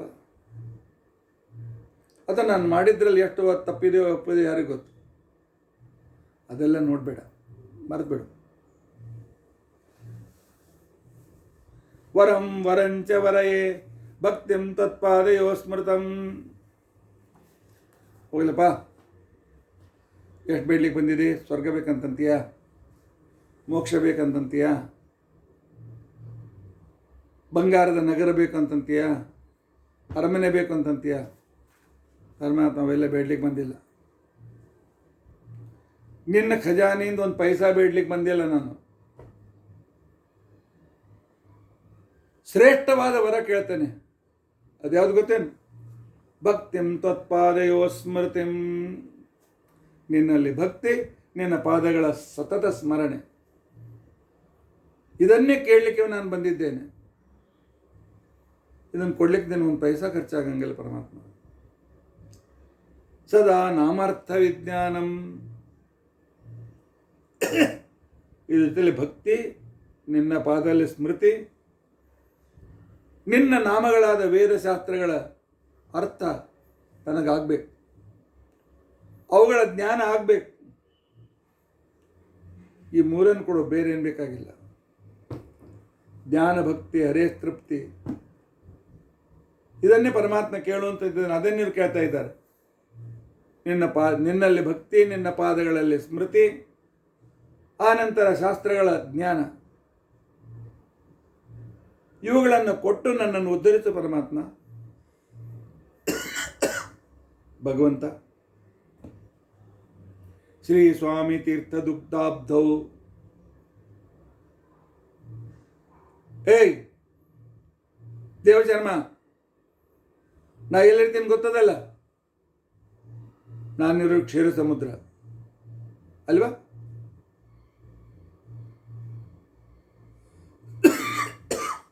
ಎಲ್ಲೋ ಹೋಗಿ ಏನೋ ಮಾಡಿದ್ರೆ ಅಡ್ರೆಸ್ ಸರಿಯಾಗಿ ಯಾವ್ದ್ರೆ ಪರಮಾತ್ಮ, ನಾನು ಕ್ಷೀರ ಸಮುದ್ರದಲ್ಲೇ ಬಂದಿದ್ದೆ. ಸ್ವಾಮಿ ಪುಷ್ಕರಣಿ, ಇದು ಕ್ಷೀರ ಸಮುದ್ರ. ನೀನಿರುವ ಮಂದಿರ ಶ್ವೇತದ್ವೀಪ. ಶ್ರೀದೇವಿ ಭೂದೇವಿ ನಿನ್ನ ಜೊತೆಯಲ್ಲಿದ್ದಾರೆ, ಲಕ್ಷ್ಮೀದೇವಿ ಎದೆಯಲ್ಲೇ ಇದ್ದಾರೆ. ನಿನ್ನ ಆ ಗರ್ಭಗೃಹನೇ ಮೋಕ್ಷ. ನಿನ್ನ ಅಡ್ರೆಸ್ ಸರಿಯಾದ ವಿಳಾಸಕ್ಕೆ ಬಂದಿದ್ದೇನೆ. ವಿಳಾಸ ತಪ್ಪಿಲ್ಲ. ಆದ್ದರಿಂದ ಸರಿಯಾಗಿ ನನ್ನ ಉದ್ಧಾರ ಮಾಡು, ನನಗೆ ಮುಕ್ತಿಯನ್ನು ಕೊಡು. ಇಷ್ಟು ವಿಧದಿಂದ ಭಕ್ತಿಯಿಂದ ಜ್ಞಾನಪೂರ್ಣವಾಗಿ, ಪ್ರಮಾಣ ಪುರಸ್ಸರವಾಗಿ, ಪ್ರಮೇಯಪೂರ್ಣವಾಗಿ ದೇವಶರ್ಮ ಭಗವಂತನನ್ನು ಪ್ರಾರ್ಥನೆ ಮಾಡ್ತಾನೆ. ಇತಿ ಸ್ತುತ್ವಾ ವೆಂಕಟೇಶಂ ರಮೇಶಂ ತೂಷ್ಣೀಂ ಭೂತೋ ದೇವಶರ್ಮಾ ಸುಭಕ್ತ. ಎಷ್ಟು ವರ್ಣನೆ ಮಾಡ್ತಾ ಮಾಡ್ತಾ ಮಾಡ್ತಾ ಮೈ ರೋಮಾಂಚಿತವಾಗಿತ್ತು. ಕಣ್ಣಲ್ಲಿ ಆನಂದಾಶ್ರುಗಳು ಸುರಿದು ಬಂದಿದ್ದು. ಮುಂದೆ ಅಂತಃಕರಣ ಕರೆಗೆ ಕಂಠವನ್ನು ತುಂಬಿತ್ತು. ಮುಂದೆ ಸ್ತೋತ್ರ ಮಾಡಲಿಕ್ಕಾಗಲಿಲ್ಲ. ಕಂಠ ಬಿಗಿದು ಬಂತು. ಸುಮ್ಮನಾಗಿ ಕೈ ಜೋಡಿಸಿ ಪರಮಾತ್ಮನನ್ನೇ ನೋಡ್ತಾ ಆನಂದಪೂರ್ಣನಾಗಿ ನಿಂತ್ಕೊಂಡಿದ್ದಾನೆ. ಭಕ್ತೇಭ್ಯೋ ಅಭೀಷ್ಟಾರ್ಥ ವರ್ಷ ಪ್ರಬುದ್ಧಂ. ನಂತರ ಕೊನೆಗೆ ಸಾಷ್ಟಾಂಗ ನಮಸ್ಕಾರ ಮಾಡಿದ. ಭಕ್ತರ ಅಭೀಷ್ಟವನ್ನು ಪೂರ್ಣ ಮಾಡುವ ಆ ಶ್ರೀನಿವಾಸನ ಪಾದಗಳಿಗೆ ಸಾಷ್ಟಾಂಗ ನಮಸ್ಕಾರವನ್ನು ಮಾಡಿದ್ದಾನೆ. ಬೇರೆ ಏನು ಮಾಡ್ಲಿಕ್ಕೆ ಸಾಧ್ಯತೆ ಇದೆ?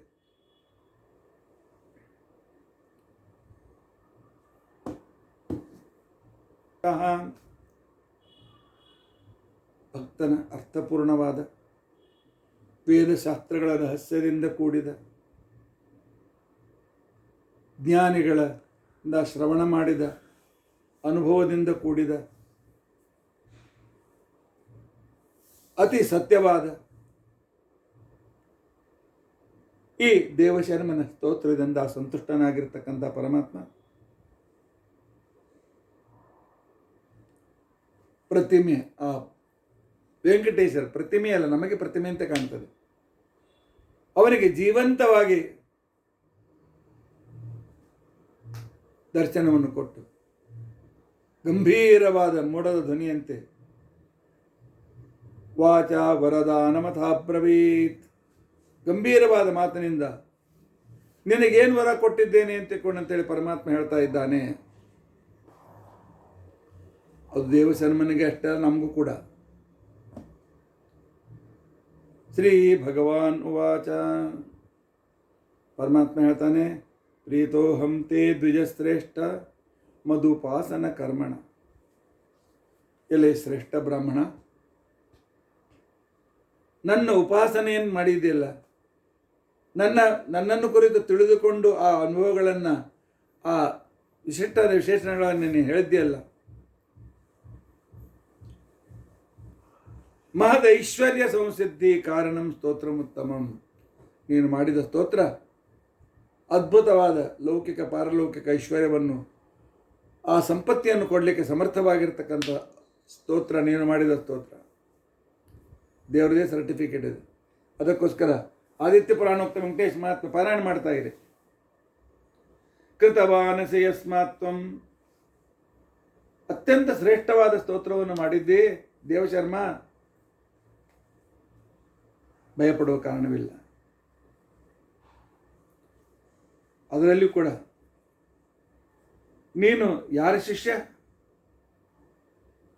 ನನಗೆ ಅತ್ಯಂತ ಪ್ರಿಯನಾದ, ಯಾರಲ್ಲಿ ನಾನು ಯಾವಾಗಲೂ ವಾಸ ಮಾಡ್ತೇನೆ ಅಂತ ವಾಯುದೇವರ ಶಿಷ್ಯ. ನಿನ್ನ ಸಂಕಟ ದೂರ ಮಾಡಂಗಿಲ್ಲೇನೋ? ತಪ್ಪದೇ ಮಾಡ್ತೀನೋ?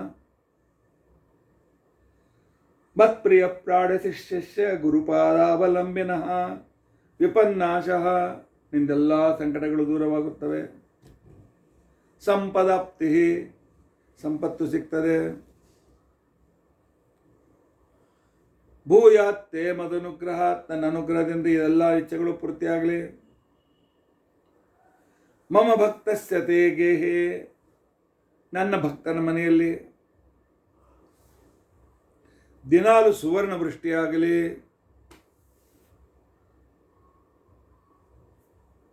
ದೇವಶರ್ಮನ ಮನೆಯಲ್ಲಿ ಸುವರ್ಣ ವೃಷ್ಟಿ ಆಯಿತೆ.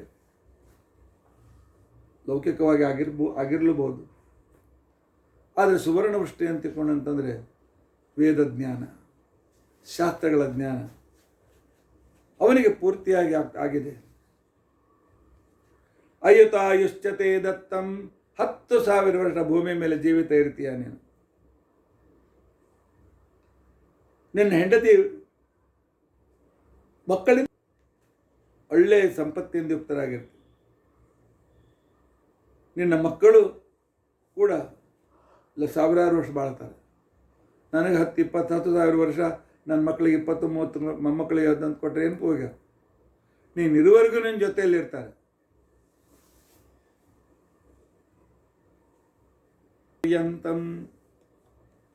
100 ಜನರೇಷನ್ ಪರಮಾತ್ಮನ ಅನುಗ್ರಹ ಪಡೆದ ಅಪರೋಕ್ಷ ಜ್ಞಾನಿಗಳ 100 ಜನರೇಷನ್ನಲ್ಲಿ ನಿರ್ಭಾಗ್ಯರು ಹುಟ್ಟೋದಿಲ್ಲ ಅಂತ ಶಾಸ್ತ್ರ ಇದೆ. ನಿನ್ನ 100 ಜನರೇಷನ್ವರೆಗೂ ಸಿರಿವಂತಿಕೆ, ಸಂತೃಪ್ತಿ, ವಿದ್ಯೆ, ಧ್ಯಾನ, ಭಕ್ತಿ ಎಲ್ಲವೂ ಯಾವಾಗಲೂ ಪರಿಪೂರ್ಣವಾಗಿರ್ತದೆ. ತಥೋ ಮತ್ ಪಾದಮಾಪ್ನೋಹಿ, 100 ಜನರೇಷನ್ವರೆಗೂ ಹುಡ್ತಾ ಪೂರ್ತಿ ಸಾಧನವನ್ನು ಮಾಡಿ ನೀನು ನನ್ನನ್ನೇ ಪಡೆಯುತ್ತಿ, ನನ್ನ ಸಾಮೀಪ್ಯವಾದಂಥ ಮೋಕ್ಷವನ್ನೇ ಪಡೆಯುತ್ತಿ. ಇತ್ಯುಕ್ತ ತೂಷ್ಣೀಂ ಬಭೂವಃ. ಪರಮಾತ್ಮ ಇಷ್ಟು ಹೇಳಿ ವರದಕೆಯನ್ನು ಮಾಡಿ ನಿಂತ್ಕೊಂಡ್ಬಿಟ್ಟಿದ್ದ. ಇದನ್ನೆಲ್ಲ ಕೇಳ್ತಾ ಇರತಕ್ಕಂತಹ ಶೌನಕ ಮೊದಲಾದ ಋಷಿಗಳು, ಸಂಘರಹಿತರಾದಂಥ ತಪಸ್ವಿಗಳು, ಭಕ್ತಭಶ್ಯನಾಗಿರ್ತಕ್ಕಂಥ ವೆಂಕಟೇಶ ತಪ್ಪದೇ ಅನುಗ್ರಹ ಮಾಡ್ತಾನೆ. ಎಲ್ಲಿ ಶೌಕಾದರ್ಶಿಗಳೇ, ಆದ್ದರಿಂದಾಗಿ ನೀವು ಇಲ್ಲಿಂದ ಹೊರಟು ತಿರುಪತಿಗೆ ಹೋಗಿ ಅವನ ಯಾತ್ರೆ ಮಾಡ್ಕೊಂಡು ಬನ್ನಿ ಅಂತ ಹೇಳ್ತಾರೆ. ಯೂಯಂ ಗತ್ವಾ ವೆಂಕಟೇಶಂ ರಮೇಶಂ ನತ್ವಾ ಸ್ತುತ್ಯ ದೇವವಂದ್ಯಂ ಸುಭಕ್ತಂ.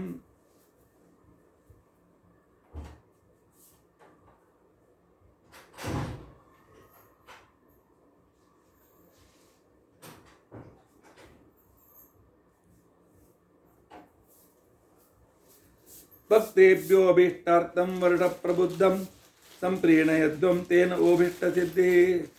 ಸೂತಾಚಾರ್ಯ ಹೇಳ್ತಾ ಇದ್ದಾರೆ,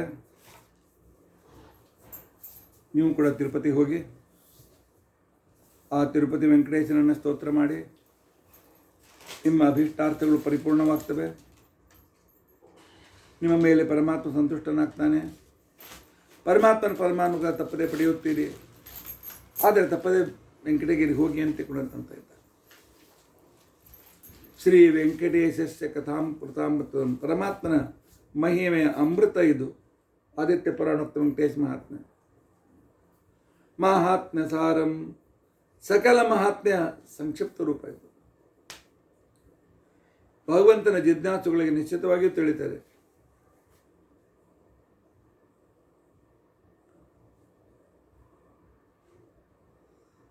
ಶ್ರೀ ವೆಂಕಟೇಶಾತ್ಮ ಮಾತ್ಮ ಸಾರಂ ಸುತಸ್ವಿಗಮ್ಯಂ. ಶ್ರೀ ವೆಂಕಟನ ಅದ್ಭುತವಾದ ರಹಸ್ಯ ಜ್ಞಾನ ತಿಳುವಳಿಕೆಯಲ್ಲಿ ಇದರಲ್ಲಿದೆ. ತಪಸ್ವಿಗಳಿಗೆ ಇದು ನಿಜವಾಗಿಯೂ ಗಮ್ಯವಾಗಿದೆ. ವೆಂಕಟೇಶಸ್ಯ ಮಹಾಪ್ರಿಯಂ, ಪರಮಾತ್ಮನಿಗೆ ಅತ್ಯಂತ ಪ್ರಿಯವಾಗಿದೆ. ಅವನಿಗೂ ಪ್ರಿಯವಾಗಿರ್ತಕ್ಕಂಥ ಲೋಕೋತ್ತರವಾದ ಋಷಿಗಳಿಗೂ ಕೂಡ ನಿತ್ಯದಲ್ಲಿಯೂ ಸಂತೃಪ್ತಿದಾಯಕವಾಗಿದೆ. ಅವರ ಸಾಧನೆ ಪರಿಪೂರ್ಣವಾಗ್ತದೆ. ಸಮಸ್ತ ಪಾಪೋಗ ವಿನಾಶ ಕಾರಣಂ. ಪರಮಾತ್ಮ, ನೀನು ಸಕಲ ಪಾಪಗಳನ್ನು ನಾಶ ಮಾಡ್ತೀಯ ಅಂತ ತಿಳ್ಕೊಂಡಂತೇಳಿ ನಾನು ತಿಳಿದುಕೊಂಡಿದ್ದೇನೆ. ಸಮಸ್ತ ಪುಣ್ಯವನ್ನು ಕೊಡ್ತೀನಿ ಅಂತ ನಾನು ತಿಳ್ಕೊಂಡಿದ್ದೇನೆ. ಶ್ರೀ ವೆಂಕಟೇಶಸ್ಯ ಪಾದಾರವಿಂದಂ. ಇಂಥ ವೆಂಕಟೇಶನ ಪಾದಗಳಿಗೆ ನಮಸ್ಕಾರ ಮಾಡುವುದು ಅತ್ಯದ್ಭುತ. ಅರವಿಂದಂ ಸದ್ಭಕ್ತಿ ವೃದ್ಧಾವ ಸಮಾನ ಕಾರಣಂ. ವೆಂಕಟೇಶ ದೇವರ ಅನುಗ್ರಹ ಸಕಲ ಪಾಪ ಸಮುದ್ರವನ್ನು ನಾಶಪಡಿಸ್ತದೆ. ಸಮಸ್ತ ಪುಣ್ಯದ ವೃದ್ಧಿಯನ್ನು ಮಾಡಲಿಕ್ಕೆ ಕಾರಣೀಭೂತವಾಗಿದೆ. ಶ್ರೀ ವೆಂಕಟೇಶನ ಪದಾರವಿಂದ ಸದ್ಭಕ್ತಿ ವೃದ್ಧಾವ ಸಮಾನ ಕಾರಣಂ. ಭಕ್ತಿಯನ್ನು ಬೆಳೆಸೋದಕ್ಕೋಸ್ಕರ ಇದರಷ್ಟು ಸಮಾನವಾದ ಬೇರೆ ಪುಸ್ತಕ ಇಲ್ಲ, ಬೇರೆ ಗ್ರಂಥ ಇಲ್ಲ. ಅದ್ಭುತ ಭಕ್ತಿಯನ್ನು ಹುಟ್ಟಿಸುತ್ತದೆ. ಈ ವೆಂಕಟೇಶ ಮಹಾತ್ಮೆಯನ್ನು, ಈ ಆದಿತ್ಯ ಪುರಾಣೋಕ್ತ ವೆಂಕಟೇಶ ಮಹಾತ್ಮೆಯನ್ನು ವಕ್ತು ಶ್ರೋತು, ಯಾರು ಇದನ್ನು ಪ್ರವಚನ ರೂಪದಿಂದ ಹೇಳ್ತಾರೆ, ಯಾರಿದನ್ನು ಕೇಳ್ತಾರೆ, ಪಾಠಕಸ್ಯ ಜೋರಾಗಿ ಪಾರಾಯಣ ಮಾಡ್ತಾರೆ, ಅಂಥವರ ಮೇಲೆ ಪರಾತ್ಪರನಾದ, ಸರ್ವೋತ್ತಮನಾದ, ಸರ್ವಶ್ರೇಷ್ಠನಾದ ಶ್ರೀ ವೆಂಕಟೇಶ ಕ್ಷಣದಲ್ಲಿ ಸಂತುಷ್ಟನಾಗ್ತಾನೆ. ಅದರಲ್ಲಿ ಯಾವ ಸಂದೇಹವಿಲ್ಲ. ಸ್ತೋತ್ರೇಣವೇ ಸಂತುಷ್ಟೋ ವೆಂಕಟೇಶೋ ರಮಾಪತಿ. ಇವನ ಸ್ತೋತ್ರದಿಂದ ಸಂತುಷ್ಟನಾದ ರಮಾಪತಿಯಾದ ಶ್ರೀಕೃಷ್ಣ ವೆಂಕಟೇಶ. ಯೇ ಯಾತ್ ಕಾಮಾನ್ ಕಾಮಯಂತೆ ತಾನ್ ಮುಕ್ತಿಂ ದದಾತಿ ಚ. ಯಾರ್ಯಾರು ಏನೇನು ಬಯಸ್ತಾರೆ ಅವರ ಎಲ್ಲ ಇಚ್ಛೆಗಳನ್ನು ಪರಮಾತ್ಮ ಪೂರ್ತಿ ಮಾಡ್ತಾನೆ. ಆದ್ದರಿಂದ ಏನೂ ಗಾಬರಿ ಆಗೋ ಕಾರಣವಿಲ್ಲ. ಪರಮಾತ್ಮ ಅನುಗ್ರಹಕ್ಕೆ ಪಾತ್ರರಾಗಿರಿ, ಅನುಗ್ರಹ ಪಡೆಯಿರಿ. ಇಂಥ ಸ್ತೋತ್ರದಿಂದ ಪರಮಾತ್ಮ ಸಂತುಷ್ಟನಾಗ್ತಾನೆ. ಶ್ರೀಮದ್ ಆದಿತ್ಯ ಪುರಾಣಿ ವೆಂಕಟೇಶ ಮಹಾತ್ಮೆ. ಶ್ರೀಕೃಷ್ಣಾರ್ಪಣಮಸ್ತು. ಇಂಥ ಅದ್ಭುತವಾಗಿರ್ತಕ್ಕಂಥ ಪರಮಾತ್ಮನ ವೆಂಕಟೇಶ ದೇವರ ವರ್ಣನೆ, ಅವನ ಮಹಿಮೆಯ ವರ್ಣನೆ, ವೇದಶಾಸ್ತ್ರಗಳಲ್ಲಿ ಬಂದಿರತಕ್ಕಂಥ ಅನೇಕ ಅದ್ಭುತವಾದಂಥ ವಿವರಣೆ, ಅವನ ನಾಮ ಮಹಾತ್ಮ್ಯ, ಅವನ ರೂಪ ಮಹಾತ್ಮ್ಯ, ಅವನ ಅವತಾರ ಮಹಾತ್ಮ್ಯ, ಎಲ್ಲ ಪರಿಪೂರ್ಣತೆಯಿಂದ ಯುಕ್ತವಾಗಿರತಕ್ಕಂಥದ್ದನ್ನು ದಶಮಿ ದಿನ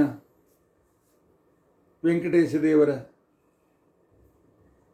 ಕಲ್ಯಾಣೋತ್ಸವ ಅಂಗವಾಗಿ ಏನೋ 2-3 ದಿವಸದಲ್ಲಿ ಮುಗಿಸ್ಬೇಕು ಅಂತಕೊಂಡು ಹೊರಟಿದ್ದು ಒಂದು 8 ದಿನ ಆಯಿತು. ಈ 8 ದಿನಗಳ ಆದಿತ್ಯ ಪುರಾಣದ ಪ್ರವಚನದ ಸೇವೆಯನ್ನು ನಮ್ಮ ಗುರುವಂತರ್ಗತನಾದ ಭಾರತೀಯನ ಮುಖ್ಯ ಪ್ರಾಣ ಅಂತರ್ಗತ ಶ್ರೀಭೂ ಸಹಿತ ವೆಂಕಟೇಶನ ಪಾದಾವಿಂದಗಳಲ್ಲಿ ಸಮರ್ಪಣೆ ಮಾಡ್ತೇನೆ. ಶ್ರೀಕೃಷ್ಣಾರ್ಪಣಮಸ್ತು, ಶ್ರೀಕೃಷ್ಣಾರ್ಪಣಮಸ್ತು, ಶ್ರೀಕೃಷ್ಣಾರ್ಪಣ.